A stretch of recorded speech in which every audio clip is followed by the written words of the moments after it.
Hello বন্ধুরা, তোমরা সবাই কেমন আছো? আশা করছি ভালো আছো। চলে এলাম আবার একটা নতুন ভিডিও নিয়ে, যেটা আগে কখনোই করিনি, সেটা আজকে প্রথম করছি। তো দেখো হবে কিনা জানি না, কিন্তু একটা চেষ্টা আর খুব ভালো লাগছিল।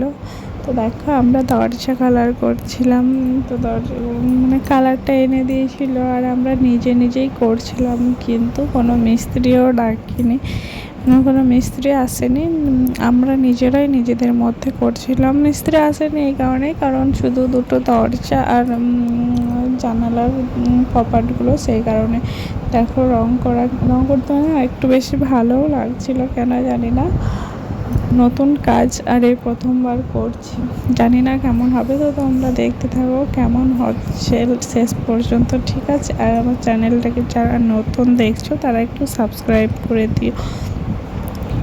আর দেখো মানে আমি আদৌ জানি না যে এভাবে করে কি করে না, কিন্তু করছি তো, তাই না?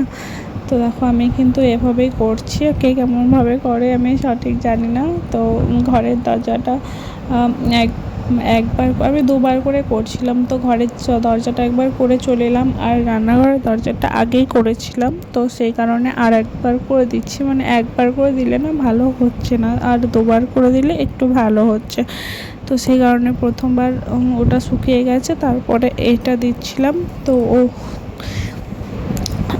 এটা দেওয়া প্রায় শেষ হয়ে গেছে। এবার তোমরা দেখো একবার, মানে ঘর ছাড়া যাওয়ার সামনে পুজো, বুঝতেই পারছো। তো ঘর তো আমরা বাঙালিরা দুর্গা পুজোতে সবাই ছাড়াছুড়ো করি, তো আমাদের হয়তো একটু লেট হয়ে গেল। তো দেখো ওর এই জায়গাটা, মানে ঘরটা আজকে ঝাড়লো আর কি, ঝাড়া হয়ে গেছে। জিনিসপাতিগুলো এখনও গোটানো হয়নি, তো গোটাচ্ছিল ও। মানে কাটিগুলো মুছছিল, এগুলো সব সাজিয়ে সাজিয়ে রাখছিল, সেগুলোই তোমাদেরকে দেখাচ্ছি। আর ওর জিনিসগুলো কোথায় থাকে দেখো, মানে মশলার কোটো রাখার জায়গাটা কিন্তু ভালোই, বলো তোমরা সবাই।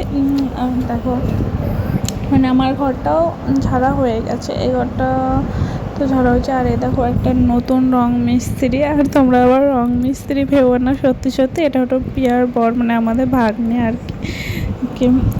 তো যাই হোক, আগের ভিডিওতে প্রিয়া কিন্তু আমার বোন বলেছিলাম, তো সরি, ওটা কিন্তু বোন নয়, আমার ভাগ্নের বউ, ঠিক আছে?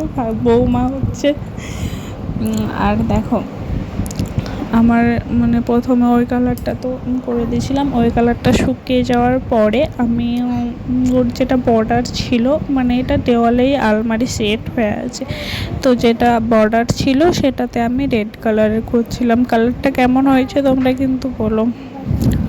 আর তখন বাজে প্রায় 12:30 নয়, 1:30 বাজছিল। তখন আমাদের ভাতটা ফুটছে, মানে সবজি এখনও হয়নি। দেখ কত লেটে আমরা আজকে রান্না বসিয়েছি। তো আর আমাদের দেরিতে একটু খাই, 2-2:30 বেজে যায় খাবার খেতে, সেই কারণে একটু দেরিতেই বসিয়ে দিয়েছিলাম, যেহেতু একটা কাজ করছিলাম সেহেতু। আর দেখো আমার এখানে আলমারির দেওয়ালে যে আলমারিটা আছে, সেটা আলমারি করা কমপ্লিট হয়ে গেছে, দরজাটাও কমপ্লিট হয়ে গেছে। তো দেখো আমার হাতের কী অবস্থা। আর নাইটিটা তো তোমাদেরকে আমি মানে দেখালামই না ভালো করে, নাইটিটা পরা যাবে কি না আমি জানি না।